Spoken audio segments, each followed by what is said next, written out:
And welcome back. It's been about a month since I put out my last video, and for that I apologize. I got some catching up to do. In that time, though, I've gotten quite a bit accomplished, and so hopefully over the next week or so, I'll be able to get some of that video edited and get you all caught up to where I am.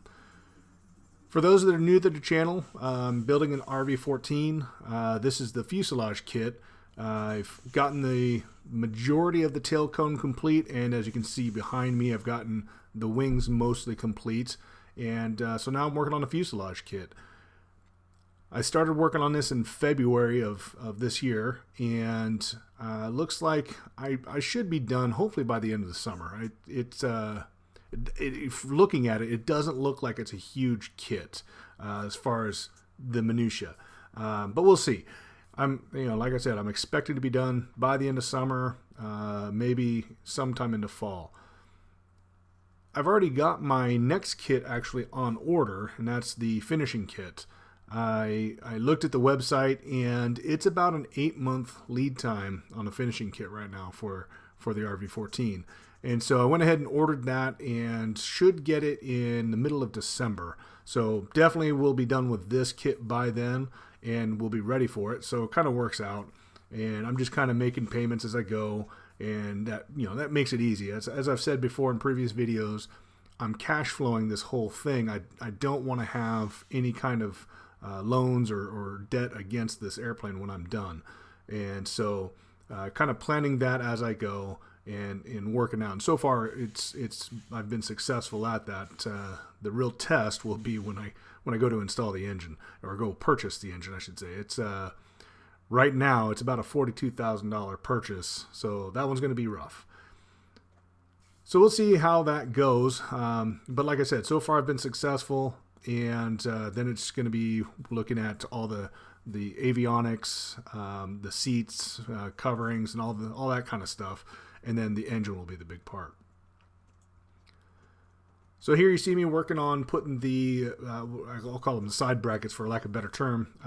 This is where the skins will attach to, or the longerons will attach to these to then attach the skins. So it's all getting bracketed and riveted in place.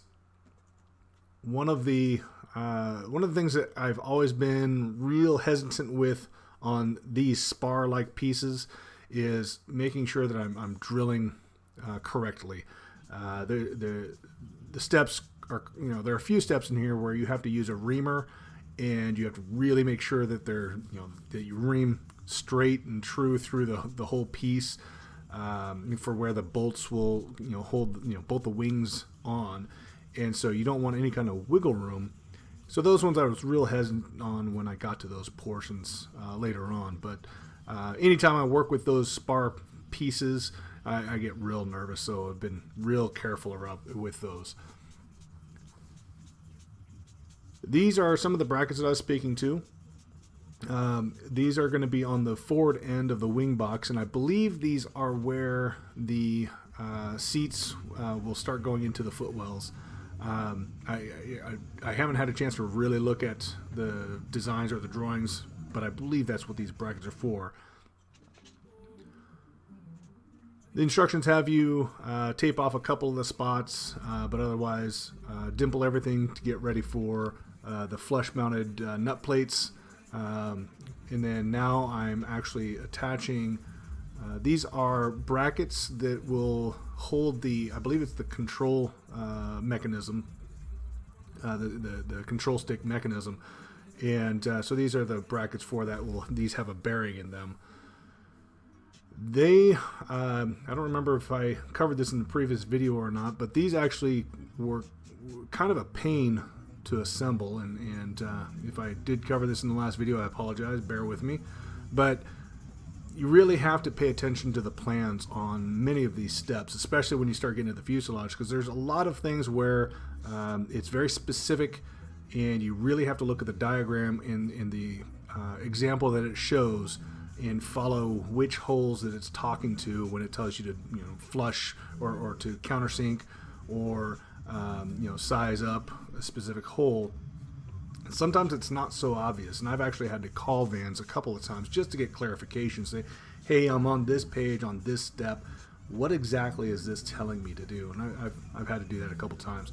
Vans has been very helpful, and when I spoke with the tech advisor, very helpful people. They're very quick to to provide any kind of information they can and to help you out. So I've been very appreciative working with them. So it's if you ever have any questions as you're building this, feel free to call them. They love to give out that advice and that help whenever they can.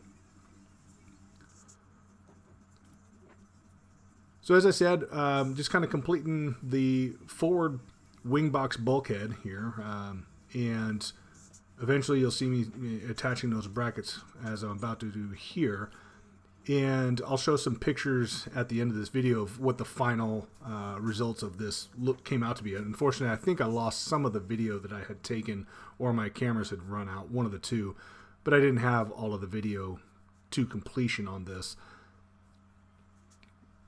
But overall, fairly quick, fairly simple process. And as I've said before in previous videos, the thing that helps get through is to just come out once a day, even if it's for 10 or 15 minutes to do something on the airplane.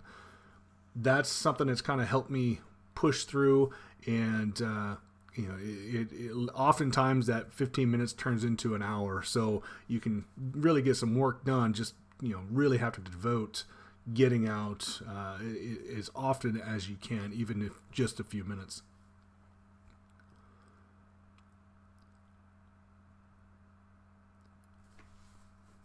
So I think the next video will continue on with the aft bulkhead of the Wingbox. As you see, I'm starting to put some of the brackets together here, and I'll start continuing on with the rest of this. So it's actually really starting to come together, and it's starting to look like an actual floor piece. And so it's exciting to see once the parts all come together. So anyway, for those that continue to watch these videos, I do appreciate it. If you get a chance, hit that like button and subscribe if you haven't already. That all helps with my numbers and with my viewership. And so just to kind of show some of the finished product, here's the overall forward Wingbox bulkhead, and these are the brackets that I installed. I'm kind of showing all the rivets and how everything's going together. This is the bracket assembly, the bearing assembly that will hold the control mechanism through both sides there. And then, again, some of the bulkhead on the back side. So, anyways, again, I'll put a couple of these out, and we'll see you next time.